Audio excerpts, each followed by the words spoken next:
ஆண்டவர் எங்களை கொண்டு வந்தார். நீங்க உங்க மனைவிகளை எந்த காரணத்தை கொண்டும் அடிமையாகவோ, கனவீனமான பாத்திரமாகவோ, இல்ல ஒரு அசட்டியாகவோ தயவு செய்து ஒரு சிலர் என்ன பண்ணாதீங்க, பார்க்காதீங்க.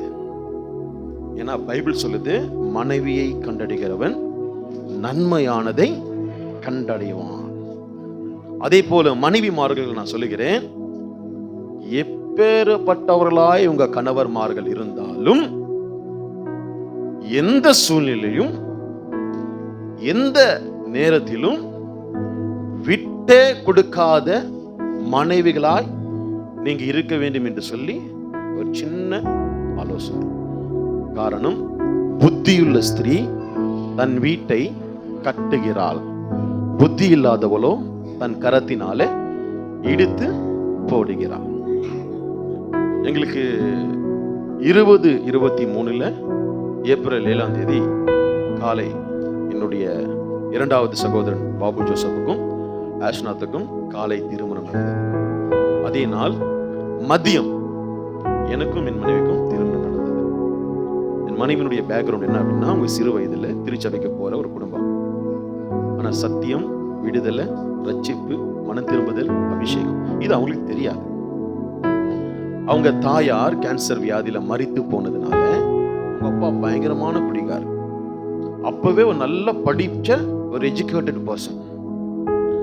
ஆனா குடியின் அடிமை நிமித்தம் அவர் ஒரு நல்ல தகப்பனா இல்லாத காரணத்தினால இவர்கள் படிப்பெல்லாம் விட்டுட்டு வேலைக்கு போக ஆரம்பிச்சார். அப்போ என்னுடைய தாயார் இந்த 2 பெண் பிள்ளைகளுடைய வாழ்க்கை ஒரு கேள்விக்குறியா இருக்குன்னு சொல்லிட்டு என்னுடைய சகோதரனுக்கும் எனக்கும், மூத்தவள சகோதரனுக்கும் இளையவள எனக்கும் திருமணம் பண்ண வேண்டும் சொல்லிட்டு யோசனை செய்து அவங்க ஒரு கண்டிஷன் பேசிஸ்ல இந்த திருமணம் நடத்தினாங்க.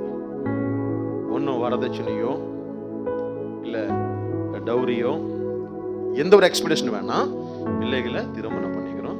ஆனா திருச்சபைக்கு போகக்கூடாது. இவர்கள் என்ன பண்ணக்கூடாது, திருச்சபைக்கு போகக்கூடாது. எங்களுடைய இந்து பிரகாரமாக என்ன பண்ணணும், இவங்க வழிபடணும். இதுக்கு சம்பந்தம் அப்படின்னா இந்த திருமணம் நடக்கும், இல்லைன்னா இல்லை. ஒரு கண்டிஷன். எங்க அம்மா பெரியவங்களும் ஆலோசனை செய்து என்ன பண்ணிட்டாங்க, ஓகே சொல்லிட்டாங்க, பரவாயில்ல இந்த பிள்ளைங்க திருமணம் பண்ணி கொடுத்துடலாம் அப்படின்னு சொல்லிட்டு 2003 திருமணம் நடக்குது. அது வரைக்கும் என் மனைவி, எங்க அண்ணி அவங்களுடைய வாழ்க்கை அப்படின்னா, காலையில ஒரு 8:30 மணிக்கு வேலைக்கு போனாங்கன்னா நைட்டு 9 மணிக்கு வீட்டுக்கு வருவாங்க. அவங்க என்ன சாப்பிட்றாங்க, என்ன உடுத்துறாங்க, அவங்க வீடு எல்லாமே பார்த்தீங்க அப்படின்னா. ஸோ எப்போ எங்களுக்கு திருமணம் நடந்தது, அப்பத்திலிருந்து இவங்க வாழ்க்கையிலேயே வேற விதமான ஒரு வாழ்க்கை. என்னுடைய தாயார்ல இவங்களை சொந்த பெண் பிள்ளைகளை போல எங்க அம்மா பார்த்துக்கினாங்க. வஸ்திரங்கள் ஆகட்டும், ஆகாரம் ஆகட்டும், அவங்க நகைகள் ஆகட்டும், அவங்கள பார்த்துக்கிறது ஆகட்டும், அப்படி ஒரு பியூட்டிஃபுல்லான லைஃப். ரொம்ப சந்தோஷமா இருந்தோம். எங்க அம்மா ரொம்ப உயிர். எனக்கு 16 வயதுலேருந்து இந்த குடிப்பழக்கம், மறைவான ஒரு குடிப்பழக்கம். ஸோ சரியாய் 2005 என் மனைவி முதல் மாத கர்ப்பிணி ஆகிறான். இந்த முதல் மாத கர்ப்பிணி ஆன உடனே அதே மாதத்தில் எங்க அம்மா ஹார்ட் அட்டாக்ல இறந்து போறாங்க. எப்போ ஹார்ட் அட்டாக்ல இறந்து போறாங்களோ, நாங்க இந்த பாக்ஸ் ரோடுக்கே மறுபடியும் குடி வர வேண்டிய ஒரு சூழ்நிலை. இந்த மறைவா இருந்த குடி பழக்கம் இல்ல, ஓப்பனா குடிக்கிற பழக்கம் ஆயிடுச்சு. இந்த லோக்கல் ஃப்ரெண்ட்ஸோட, ரவுடிஸோட, மர்டர் பண்றவங்களோட, கட்சி ஆட்களோட, இப்படி பயங்கரமான ஒரு குடி பழக்கம். என் மனைவிக்கு பயங்கர ஷாக்கு. எங்க அம்மா இருக்கிற வரைக்கும் அப்படி இருந்தது வாழ்க்கை. எங்க அம்மா எப்ப இறந்தாங்களோ வாழ்க்கையே மாறிடுச்சு. இப்போ பிரெக்னென்ட் வேற என் மனைவி கிட்ட, உங்க வீட்டுக்காரர் போட்டு ஒருத்தர் நடிச்சிட்டு இருக்கான், போய் பாருன்னு சொல்லிட்டு ஃபுல் பிரெக்னன்சி. நைட்டு 11 மணிக்கு ரோட்ல அப்படியே வந்துட்டான். எப்படி நீ ரோட்ல வருவ அப்படின்னு சொல்லி இந்த சந்திருக்கு பாரு, நீங்க வரீங்களே, முடிய பிடிச்சி இழுத்து அடிச்சு தரன்னு ரோடு வரைக்கும் என்ன பண்ண இழுத்துன்னு போய் ஃபுல் போத. அவளுக்கு டெலிவரன்ஸ் பெயின் வந்துருச்சு. எங்க பெரியம்மாலாம் சொல்றாங்க, டே அவளுக்கு டெலிவரன்ஸ் பெயின் வந்துச்சு அப்படின்னு சொல்லிட்டு அவன் நடிக்கிறா அப்படின்னு சொல்லிட்டு வீட்டுக்குள்ளேயே சேர்க்கல. பயங்கரமான மழை, இந்த சிம்டம்ஸ் எல்லாம் வந்துடுச்சு. காலையில ஒரு 3 மணிக்கு போதை கொஞ்சம் தெரியுது. அப்புறம் எங்க சித்தப்போட ஆட்டோவை பிடிச்சிட்டு நாங்க இந்த ஆந்திரா ஹாஸ்பிட்டல் போனா அட்மிட் பண்ண கொஞ்ச நேரத்திலேயே என் மூத்த மக இறந்துட்டான். ஒரு திருமணம் நடக்குது எங்க ஏரியால. இந்த திருமணத்துல என் ஃப்ரெண்டுக்கு சாப்பாடு எல்லாம் போட்டு சாப்பாடு வைக்கல, ஃபுல் போதையில இருக்கிறோம். அவன் கோச்சின்னு வந்துட்டான், மச்சான் நான் கிளம்புறேன் அப்படின்னு சொல்லிட்டு. ஏன்டா இலைய போட்டாங்க எனக்கு சாப்பாடு வைக்கலன்னு. அப்படியா, உனக்கு சாப்பாடு வைக்கலையா? பந்தியில் இருக்கிற எல்லா டேபிளும் தூக்கி போட்டேன். அப்ப என் மனைவி வந்துட்டான். ரோட்ல போட்டு அடிச்சோம் பாருங்க, காதில் இருக்கிற கம்பல்லாம் உடஞ்சி ரத்தம். கிட்டத்தட்ட ஒரு 100 கணக்கான ஜனங்க போலீஸ் கேஸ் ஆச்சு, போலீஸ் கேஸ்ல ஆயிடுச்சு. நைட்டு 11 மணிக்கு 2 மணிக்கு 3 மணிக்கு தூரம் ஃபுல்லா குடிச்சிட்டு வருவேன். இவன் கேட்டுக்கிட்டே நிற்பான், எப்போ வருவார் எப்போ வருவார் எப்போ வருவார்னு சொல்லிட்டு.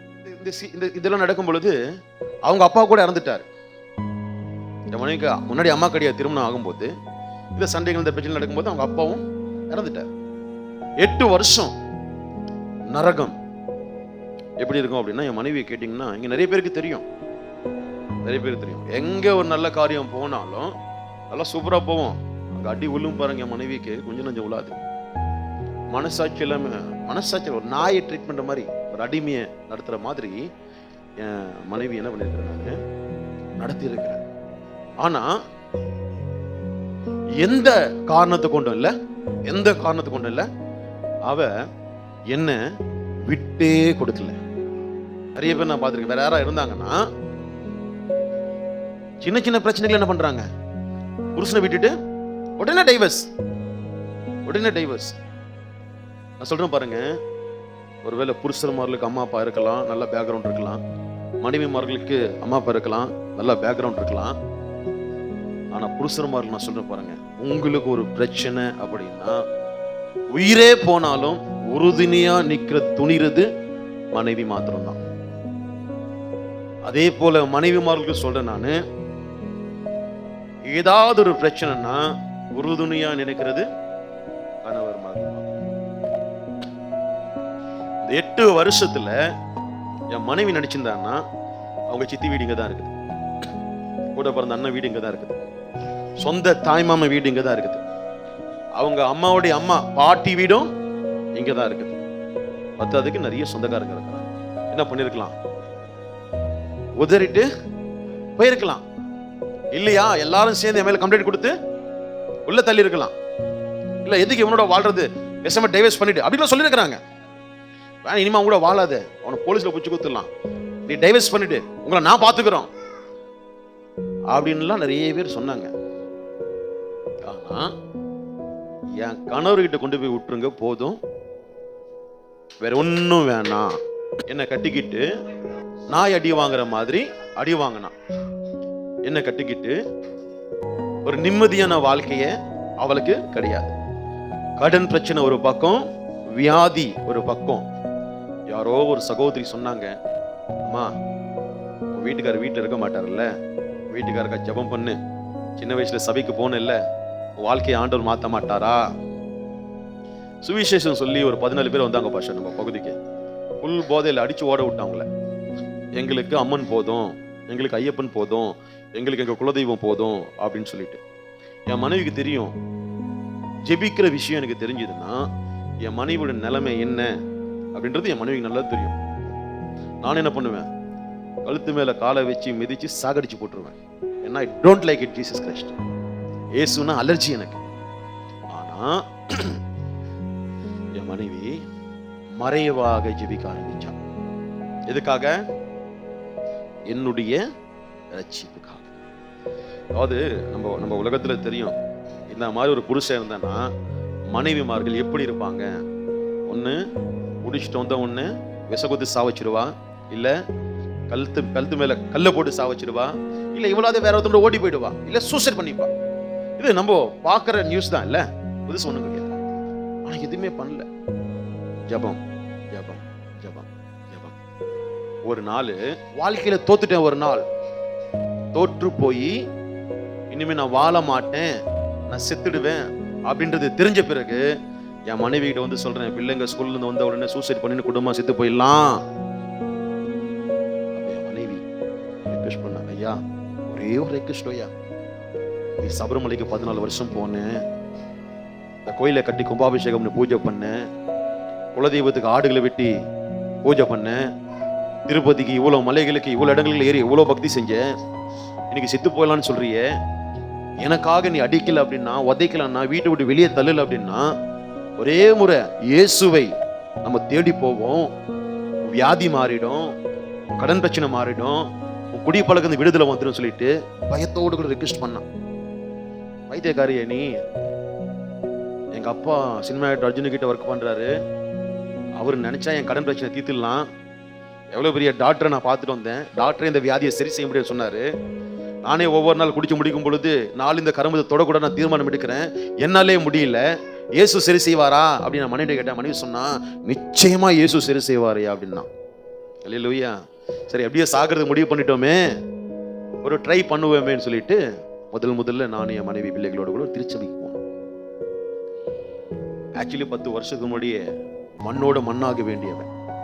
இன்னைக்கு என் மனைவி 21 வருஷத்துல இருந்திருக்க மாட்டா தெரியாது, இருந்திருந்தானா விதவியா இருந்திருப்பான்.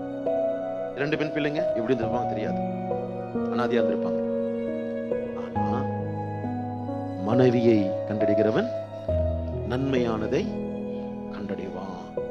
இன்னைக்கு ஒரு இன்டர்நேஷனல் ரிவைவல் ஸ்பீக்கரா அதே பாக்ஸ் ரோட்ல அப்போஸ்தலர் இன்டர்நேஷனல் திருச்சபையை கட்டி ஒரு ஊழியக்காரனா, இன்னைக்கு இவ்வளவு குடும்பங்களுக்கு ஆவிக்குரிய தகப்பனா, இன்னைக்கு எங்க போனாலும் மனதார எங்களை ஏற்றுக்கொள்ளுகிற எல்லா தேசங்கள், பட்டணங்கள், கிராமங்கள், ஜாதிகள், பெரிய பெரிய ஊழியக்காரர்கள், இதெல்லாம் யோசிச்சு பார்த்தோம் அப்படின்னா மனைவியினுடைய சாக்ரிஃபைஸ். இன்னைக்கு அவளை ராஜாத்தி மாதிரி வைக்கும்படி தேவன் கிருபை செய்தார், ராணி மாதிரி வைக்கும்படி தேவன் கிருபை செய்தார். இவளுக்கா இப்படிப்பட்ட வாழ்க்கை? எல்லாம் நினைச்சாங்க முடிஞ்சது, கதை நினைச்சாங்க எல்லாரும் முடிஞ்சது. அன்னைக்கு சொன்னாங்க, டைவர்ஸ் பண்ணிட்டு நாங்க பாத்துக்கிறோம் உன்னை. இன்னைக்கு நல்லா வாழ்றான், ஏமா நல்லா வாழ்றான். இன்னைக்கு ஏன் இதை சொல்றேன்னா, 21 வருஷம் 9 வருஷம் ஒரு பெரிய ஸ்டடியில ஆண்டவர்களை நடத்தினார் பாஸ்டர். மனைவிய எப்படியெல்லாம் கனவீனம் பண்ணக்கூடாது, கணவனை எப்படியெல்லாம் கனவீனம் பண்ணக்கூடாது. இன்னைக்கு நிறைய குடும்பங்களுக்கு பாஸ்டர் ஆசீர்வாதம் வச்சிருக்க, நீங்க சொன்ன மாதிரியே. சோ அந்த பாதையில எங்களை நடத்திட்டாரு. என்ன என்ன என்ன ஏது நடந்தாலும் மனைவியை விட்டே கொடுக்காத ஸ்ட்ராங்கா சொல்ல முடியும். இப்ப தெரியாது, ஒருவேளை அந்த காலத்துல, அந்த 10 வருஷத்துல 8 வருஷத்துல எங்களுடைய சூழ்நிலையில ஒருவேளை நாங்க பிரிஞ்சே போயிருந்தோம்னு வச்சுங்களேன், இன்னைக்கு இவ்வளவு நல்ல வாழ்க்கை இழந்திருப்போம்ல. இன்னைக்கு தெரியாது, உங்களுக்கு ஒரு நாள் வரும், அந்த நாள்ல தெரியும் எவ்வளவு விசேஷித்தவர்கள் நாம் என்று சொல்லி. தேவனுடைய பிள்ளைகள் நான் சொல்றேன், தேவனுடைய பிள்ளைகள் கணவர் மனைவிக்குள்ள ஈகோ என்கின்ற வைரஸ் இருக்கக்கூடாது, கில் பண்ணணும். ஈகோ என்கின்ற வைரஸை கில் பண்ணணும். ஹஸ்பண்ட் வைஃப்கள் நான் சொல்றேன், நான்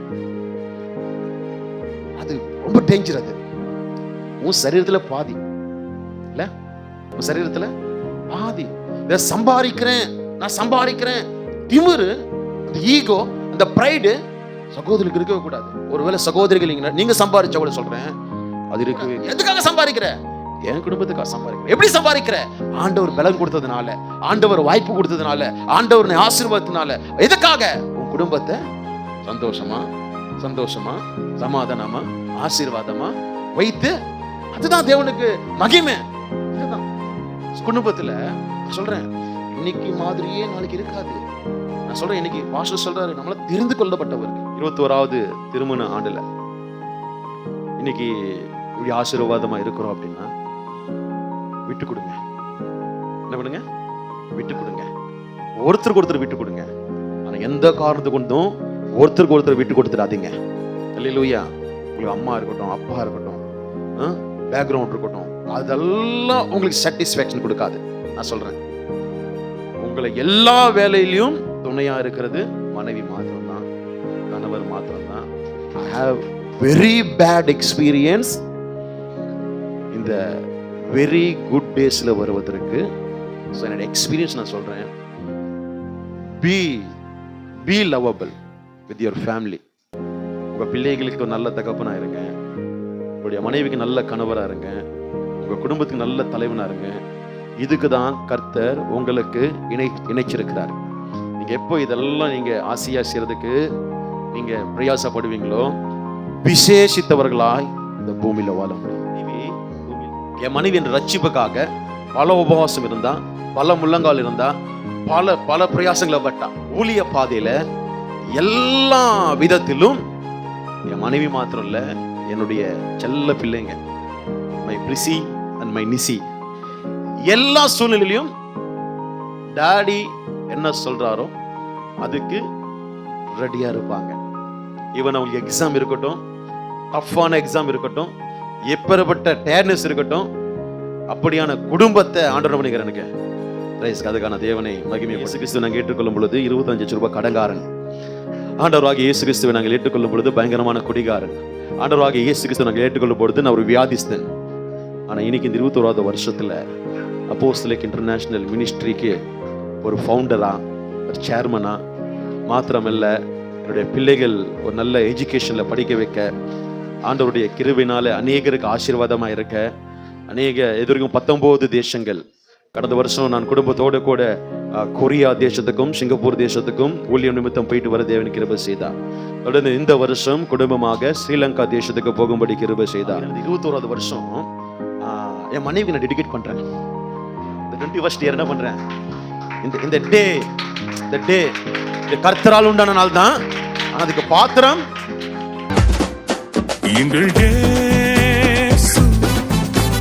வந்ததால் என் வாழ்க்கை மாறிடுச்சு. எங்கள் இயேசு தொட்டதால் என் பாவம் நீங்கிடுச்சு. எங்கள் இயேசு வந்ததால் என் வாழ்க்கை மாறிடுச்சு. எங்கள் இயேசு தொட்டதால் என் பாவம் நீங்கிடுச்சு.